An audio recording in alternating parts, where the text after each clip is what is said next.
Hello, true duelists. My name's Craig Fee, and as always, welcome to the Yu-Gi-Oh! Update. Europe's final YCS of 2023 has finally come and gone, and what a YCS it was. YCS Bologna, best known to me as YCS Lunch Meat, because reading joke. The last YCS, not just for Europe though, but for the entirety of the year, was home to some 2,488 players, giving everyone a chance to see a solid look at the metagame at large, and a chance for Europe to show once again that they simply cannot handle plants. And for once, they did it. Those European bastards did the impossible by not losing to plants. Round of applause for Europe, really, that's some impressive stuff, all things considered. How much does that have to do with the fact that the queen of plants herself, Jess, was not playing them at this event? Shut up, shut the fuck up, we're not talking about that. We are celebrating Europe's growth here. That's nothing but a dub. Hell, plants only got one single top in all of top 64 from what I was able to find from the event, with Rescue Ace showing itself to be the top deck as of top 64, or most represented with 14 slots. Tier Limit showed its continued strength at being the second most represented deck by being the second most represented deck with 10 tops, trailed by Labyrinth's 9, Unchained getting 6 spots, and 4 tops each for Pearly as one might expect, but also Centurion getting tops because Calamity Turbo can just do that, I guess. It's on par with the Fat Cat. A decent showing from the deck that had previously done very little at regionals leading up to this weekend.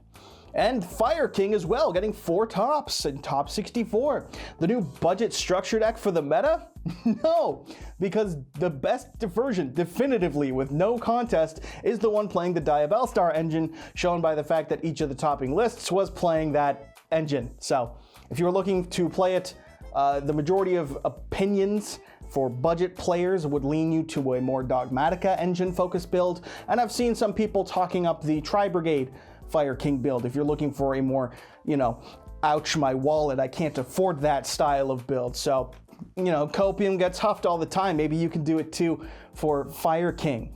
Doesn't matter, we don't have the new Phantom Nightmare support anyway, so it's a pretty impressive showing from Fire King, all things considered, because the bar is only going up for them. The Link 3 Fire Monster and the Snake Eye Pink one have elevated that deck into Tier 1 status in the OCG, right behind Rescue Ace. Maybe those new cards will help prop the deck to similar success in TCG land? Time will tell, but this does bode well as a pretty solid topping initial appearance for Chicken Bomb, or as one person called it in my comments, Bockenheimer, and that's just been lingering in my brain for like a week. I don't think I'm gonna recover from that. Top 32, meanwhile, would see Lab climb to the #1 spot with a nice little twist of fate, with Rescue Ace and Tier falling down to 5 slots apiece behind Labyrinth 6, and the Kitties getting 3 of the top, 32. New Fire King and Centurion got 2 spots each in top 32, and then just to show you how diverse this format really is, you've got 1 apiece in top 32 for the likes of Branded, Manadium, Mekanko, Infernoble, Vanquish Soul, Plants, and of course the one lone Runic Bestial. Top 16 continued the trend with at least 9 different decks and 1 unknown as I'm filming this, proving that there's plenty that you can play and do well with, just so long as, you're actually good.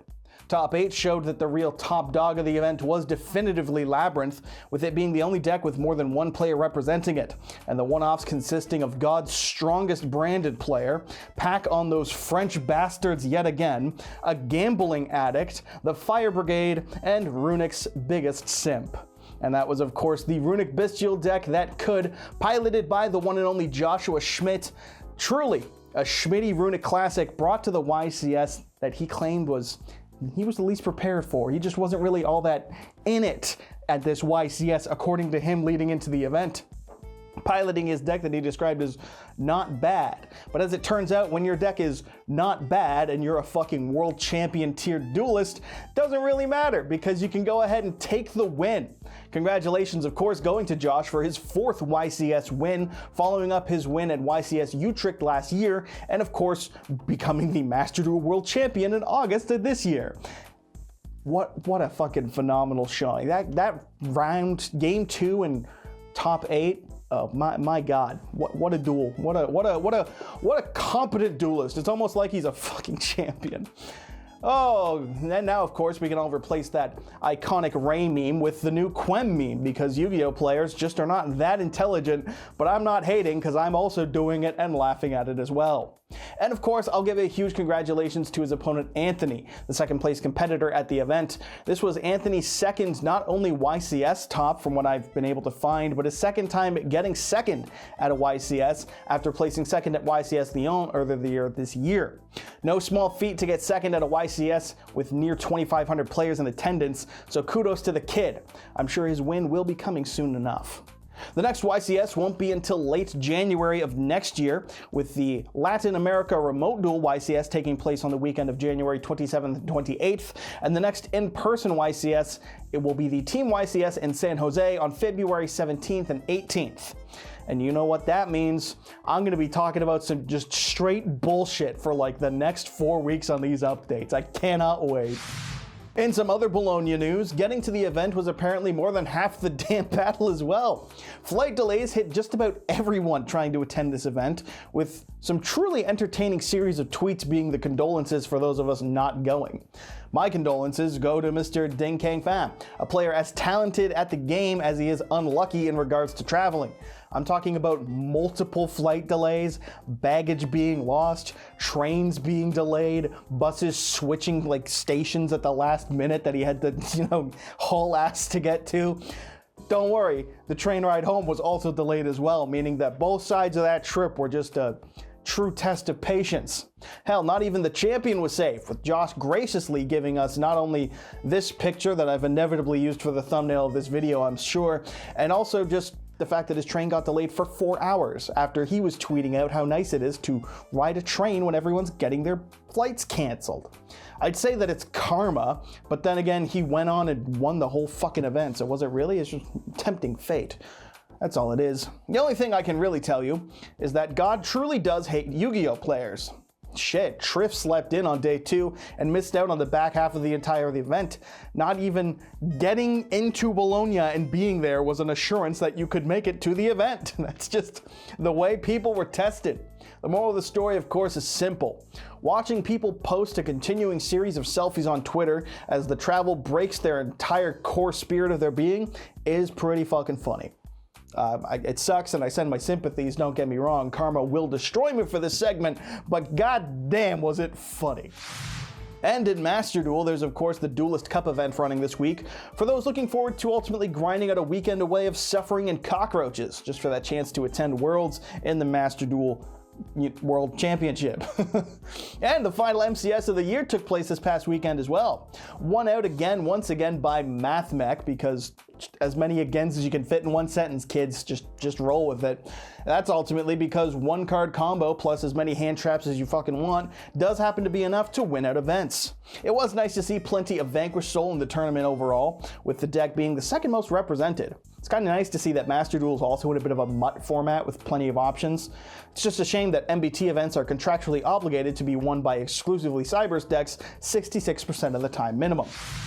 And in a truly fluff piece of a story, the Konami Twitter accounts, both for the North American and European ones, which, fun fact, are just like Konami TCG and Konami TCG EU, which you could argue lends to MBT's theory that the TCG is exclusively America, and I hate that I just thought of that because that's not in the script and I want to die. Fuck, maybe he's right. Either way, both of these accounts have made a tweet to reveal a, quote, special product for the 25th anniversary of the game. This will be revealed on the same day that this video drops, so as I'm filming it, I don't have a fucking clue what it is. But I have a feeling that it's not going to be as good as the Rarity Collection, based on the fact that they are almost certainly not announcing the Rarity Collection 2. Truthfully, I almost get pseudo-Theseus vibes from this, but they didn't promise the biggest thing of the year, they just said it'd be something. They put a silhouette of a box. They're like, whoa, man, what's in the box? What's in the box? Brad Pitt. So by the time you're seeing this, we could know that it was the biggest news ever and it's crazy, or it's a fucking sick new Dark Magician Field Center or something, or another advent calendar at the end of December, who knows. Please, God, if you could, announce that they're making the Rescue Rabbit plush widely available. I'm willing to buy it, just give me the goddamn means to do so. Please, Jesus Christ, how's that for a Christmas miracle? The bunny Give me it. That's all I got.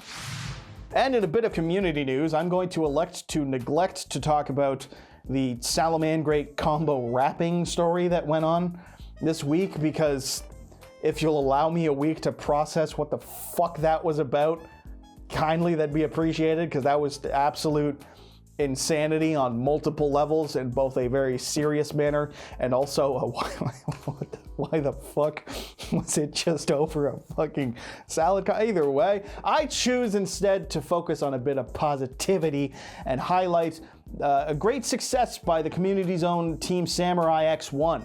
He's now reached 800,000 subscribers on his YouTube channel, which is nothing short of goddamn impressive and warranted.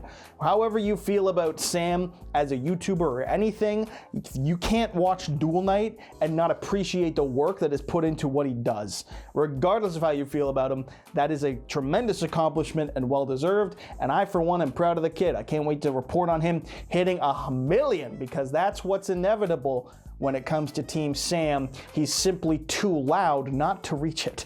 I say that with love.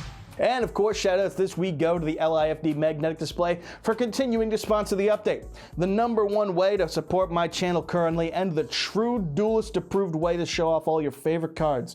Like that cool deck that Joshua Schmidt played that you're like, yo, that looks fun as hell. Can I play that? And then you look at the price of Quem and you're like, oh my god, I love Quem. This card's going to change my life, but in a bad way, because buying a playset will financially ruin me. That's a strong way to refer to like $150 or whatever the card's going for a playset, but either way, I'm not doing it. It's a cool deck is the moral of this story. And as a matter of fact, speaking of stories, I've got a story to tell you about you buying this product, because this is a sales pitch.